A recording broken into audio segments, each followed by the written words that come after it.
BNP কখনোই সন্ত্রাস করে নাই। বিএনপির সন্ত্রাসের ইতিহাস নেই। সন্ত্রাসের ইতিহাস আপনাদের। আমি বহুবার বলেছি, সন্ত্রাসের মধ্য দিয়ে আপনাদের জন্ম। আওয়ামী লীগ দাবি করে যে তারা দেশ চালাচ্ছে। আসলে কি তারা দেশ চালাচ্ছে? তারা দেশ চালায় না, এক অদৃশ্য শক্তি দেশ চালাচ্ছে বন্ধুগণ। এবং যাদের নির্দেশে তারা আজকে বাংলাদেশে মানুষের অধিকারগুলোকে কেড়ে নিয়েছে।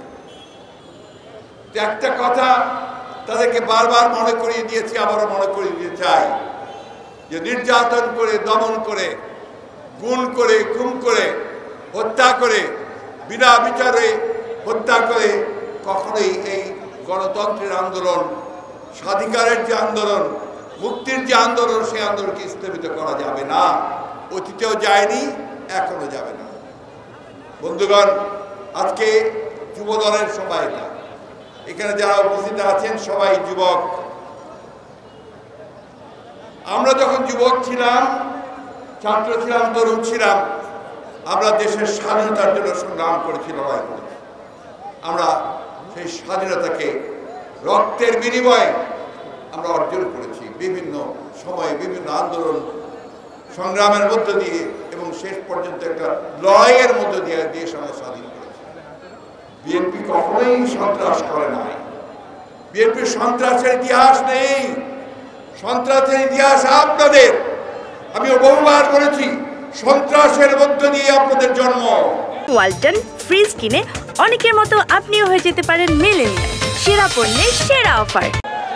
আপনারা যখন আওয়ামী লীগের মৌলানা ভাসানী সভাপতি ছিলেন, সেই মৌলানা ভাসানীকে আপনারা বিতাড়িত করে, মেরে তাড়িয়ে দিয়ে তাকে রূপগঞ্জ সিনেমা হল থেকে বের করে দিয়েছিলেন। তারপরেই মৌলানা ভাসানী বাইরে বেরিয়ে গিয়ে মাহবুব আলী ইনস্টিটিউটে সেদিন ন্যাপ তৈরি করেছিলেন। সেই ইতিহাস আমরা ভুলে যাইনি। বন্ধুগণ, ব্যাংক লুটপাট করে শেষ করে দিয়েছে। ব্যাংকের নতুন নতুন আইন করছে, যারা ঋণ খেলাপি, যারা ব্যাংক লুটপাট করছে তাদের স্বার্থে। এমনকি বাংলাদেশ ব্যাংক, যেটা নিয়ন্ত্রণ করার কথা কেন্দ্রীয় ব্যাংক, তারাও আজকে একই সঙ্গে যুক্ত হয়েছে। তাদের এই সমস্ত অপকর্ম যেন বাইরে বেরিয়ে না পড়ে, তাদের আমার সাংবাদিক ভাইদের সেখানে প্রবেশ নিষিদ্ধ করেছে। কোথায় যাবেন আপনারা? কোথায় যাবেন? আমরা আজকে এই দেশের মানুষ, আমাদের নিজ দেশের থেকে আমরা আজকে পরবাসী হয়েছি। আমরা চিকিৎসার জন্য বিদেশে যাওয়ার জন্য আদালত থেকে অনুমতি নিয়ে যখন আমরা এয়ারপোর্টে যাই, ওই এয়ারপোর্টে আমাদেরকে 1 ঘন্টা ধরে আটক রাখা হয় বিভিন্ন কারণে, এবং সহজে ছাড় দেওয়া হয় না। আওয়ামী লীগ দাবি করে যে তারা দেশ চালাচ্ছে। আসলে কি তারা দেশ চালাচ্ছে? তারা দেশ চালায় না, এক অদৃশ্য শক্তি দেশ চালাচ্ছে বন্ধুগণ। এবং যাদের নির্দেশে তারা আজকে বাংলাদেশে মানুষের অধিকারগুলোকে কেড়ে নিয়েছে। আমাদের রাষ্ট্রযন্ত্র, তার মধ্যে আমাদের পুলিশ ভাইরা আছেন, আইন শৃঙ্খলা রক্ষাকারী বাহিনী আছে, আমাদের প্রশাসন আছে, বিচার ব্যবস্থা আছে। প্রত্যেকটি প্রতিষ্ঠানকে তারা আজকে কক্ষিগত করেছে, দলীয়করণ করছে। তাদের লোক ছাড়া কেউ কোথাও যেতে পারে না। চাকরি হয় না আমার যুবক ছেলেদের, জিজ্ঞেস করে দেখেন।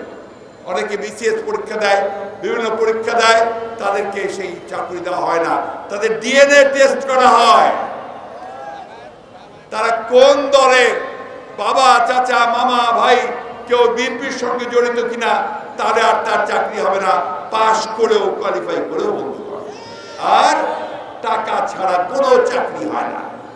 তাও 1-2 টাকা নয়, লক্ষ লক্ষ টাকা। একজন পিওরের, স্কুলের একটা পিওরের চাকরি 15 লক্ষ টাকার নিচে হয় না। এই একটা অবস্থায় তারা নিয়ে এসে ফেলেছে। একদিকে দুর্নীতি, একদিকে অনিয়ম, একদিকে কোনো জবাবদিহিতা নাই।